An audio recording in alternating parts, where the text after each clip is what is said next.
This is probably going to be one of the best summer transfer windows we have ever witnessed. There's no doubt about it. So many clubs already working on big deals. There's going to be battles where you will see 2, 3, 4 members of the traditional top six, all the individuals like the Newcastles, the Villas, the Forests fighting to continue to grow. It's going to be amazing. So much of the work has already begun, and we've got some really big updates, some really big stories and rumors to bring to you today. And as ever on the terrace, we want your opinions on them. Do you believe the story? How good do you think the player is? Where do you think they're going to end up? And how will they fit into that prospective team? Make sure you hit the like button. Get yourself subscribing right now if you haven't done so already. I wanted to start with the champions, though. We're going to talk Arsenal. We're going to talk Chelsea. We're going to talk Manchester United. But I wanted to start with the champions of England, Liverpool. And an interesting story that came out last night that Luis Diaz will hold talks about extending his Liverpool contract at the end of the season. Now, I know he's not Salah, Trent, Van Dijk.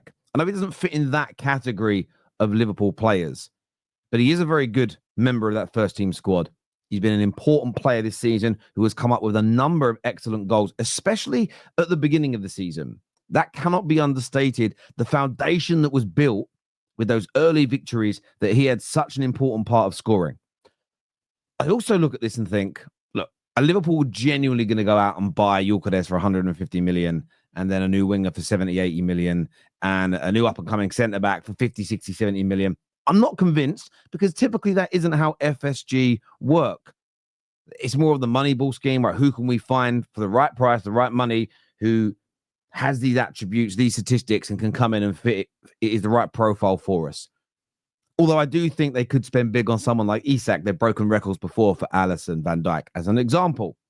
So it wouldn't be beyond the realms of possibility that they are looking at the numbers, both financially and statistically, in terms of output of players, and thinking to themselves, well, if we can renew Diaz, if we can keep Diaz here for another couple of years, he does enough of X, enough of Y, and enough of Z. Let's put our money into that bucket to get ourselves Isak. And I know Newcastle fans won't like hearing this. I'm not saying it's going to happen. I'm not saying Liverpool will do it, but maybe that is a strategy here. On the other hand, you could be a big fan of Diaz and you think it's imperative that he stays. I want your views and I want your opinions on that. Now, talking Arsenal, this is an interesting story from the Mirror that Arsenal could move to sign Marcus Rashford from Manchester United in the summer. And I know straight away, right? I paused for a second there. That was Gunnar straight in the chat. Absolutely no chance. I don't want him. We don't want this. We don't want another project where we've got to fix a player. Although I think Unai Emery and Aston Villa have done a very good job with that. It's just unfortunate that he's picked up a muscle injury in the last couple of weeks. This wouldn't surprise me in any way, shape, or form. Personally, as a Man United fan, I don't want him going to a rival like Arsenal. Just don't want it. I said when Rashford left and went to Villa that he would recapture himself. He has done that. I still think there's a level for him to go, but being in an environment that felt fresh to him and new and clean, I think it's given him a little bit of a revitalization. 40 to 50 million pounds is said to be the asking price. And I think it's a steal. I think it's a steal, and that left-hand side of Arsenal needs to be improved. Now, I know they're looking at Nico Williams, but let's be honest, the Arsenal fan base is split on whether or not they think Nico Williams is good enough. But this is just a deal that I'm looking at, a story that I'm looking at, and I think there is potential legs. Rashford will leave Man United this summer for between 40 to 50 million pounds. There is still a player in there. Arsenal have had a long-standing interest. So has Arteta. Let's see what Berta thinks of this, because he is now running that operation, and look, he has a much better pedigree than the predecessor, Edu. But Gunners, would you take him? What you've seen at Villa, the goals, the assists. It was Unai Emery's fault for taking him off, but what he was doing to Paris Saint-Germain, you could have done with some of that at the Emirates, couldn't you? Just think about that as an example. Imagine you had Rashford doing that to PSG on Tuesday night. Give me your thoughts and give me your opinions below. Now, Plattenberg has come out and said, and I want to just premise this straight away before we go into the Gyokeres situation. Terry, but yesterday it was said that Isak was our number one target. Yes, that's very true. If there's any content creators or any journalists saying You can't believe any of the stories because how can they be linked to two different strikers? However they phrase that, it's very sensible for Arsenal to be talking to numerous strikers. Isak may be the utopian dream, but it's going to be exceedingly difficult to get him away from Newcastle. So what Arsenal can't do is not be in talks with other players. Equally, you're probably going to tell the agents and the reps of those players, no, you're really the number one target, because why would you not? But the story here from Plattenberg says, Andre Berta is pushing to sign Victor Gyokeres for Arsenal. Several talks have already taken place. Alexander Isak remains high on the Gunners list. I didn't even know I was going to say that. Thank you for getting these graphics ready, KJ. As previously revealed, but he's very expensive. Manchester United, Chelsea, and Real Madrid are all in the race. No commitments yet. Everything is still open. Bayern are currently out. Too expensive, they say. As exclusively revealed in October, Gyokeres can leave Sporting this summer for 60 to 70 million euros due to a verbal agreement between the player and the club. And what's really interesting, a couple of weeks ago, Arsenal were made out to be the absolute front runners in this deal. What I would say is that the narrative has certainly changed when it comes from journalists.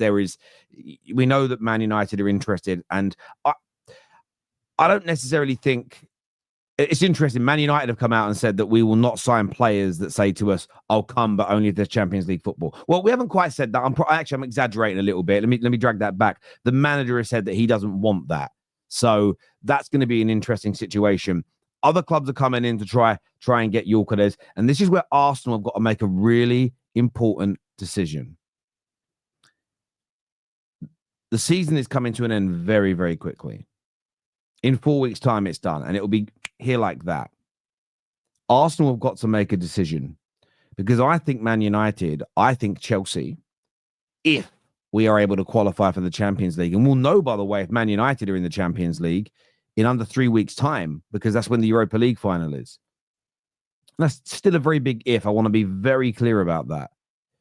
If Chelsea manage to finish in the top 5, which is plausible, they may try and act very quickly to sign Gyokeres because 60 to 70 million euros is cheap in the current climate in 2025 for a player who has scored such an abundance of goals. Do they keep pushing for Isak, Arsenal? Do they go? Do they sit in that race and maybe end up with nothing because Gyokeres or Osimhen, Delap go to other clubs in the meantime, or do Arsenal act quick, bring in a prolific striker, drop that number one dream target of Isak because it could take all of the summer to even get a resolution to that situation? As a Man United fan, I hope they chase Isak all summer. Okay, I hope we get Gyokeres. I think Gyokeres is amazing. I just think this is where someone like Berta is going to help to change Arsenal. I think he's going to go in there and make the right decision. Give me your thoughts. Give me your opinions in the comment section below. Now, a Man United story. We spoke about this briefly on Straight Facts yesterday, that Man United have entered the race for Jonathan Tah as a free agent. They have held talks with his management.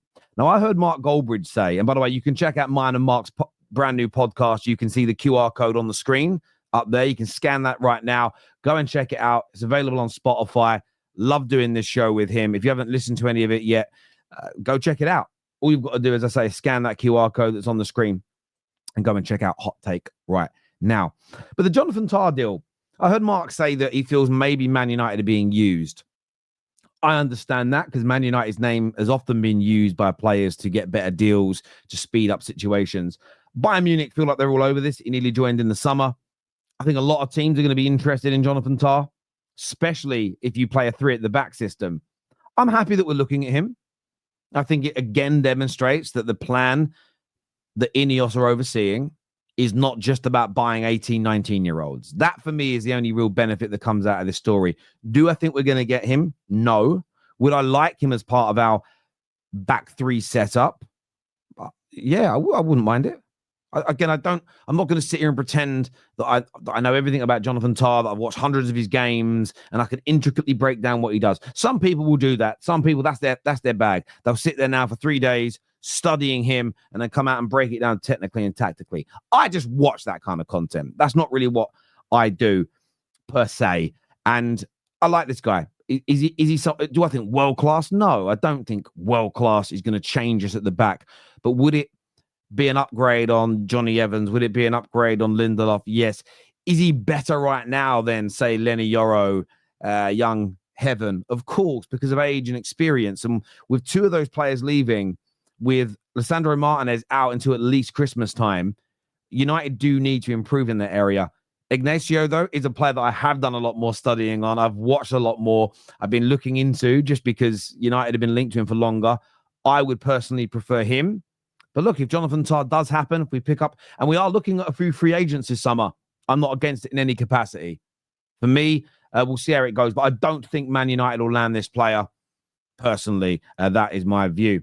Now, moving on here to Chelsea. This is an interesting one from Mike Verveil, a very credible source based in the Netherlands, very, very good at what he does, has stated that Chelsea have spoken to Ajax about the potential move for Hato.